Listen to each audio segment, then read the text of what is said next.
உலக நன்மை வேண்டி திருவக்கரை அருள்மிகு வக்ரகாளியம்மன் வழிபாட்டு மன்றம் சார்பில் நடைபெற்ற 108 பால்குட பாத யாத்திரையில் ஏராளமான பெண்கள் கலந்து கொண்டு பால்குடம் ஏந்தி நேர்த்திக்கடன் செலுத்தினார்கள். புதுச்சேரி அடுத்த திருவக்கரை அருள்மிகு வக்ரகாளியம்மன் வழிபாட்டு மன்றம் சார்பில் ஆண்டுதோறும் உலக நன்மை வேண்டி 108 பால்குட பாத யாத்திரை நடைபெறுவது வழக்கம்.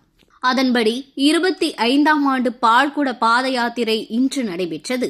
இதற்காக புதுச்சேரி திருக்கனூர் முத்துமாரியம்மன் ஆலயத்தில் சக்தி பூஜை, திருவிளக்கு பூஜை மற்றும் மகா யாக பூஜையுடன் புறப்பாடு பால்குடம் பாத யாத்திரையில் 108 பெண்கள் கலந்து கொண்டு பால்குடம் ஏந்தி பாத யாத்திரையாக சென்றனர்.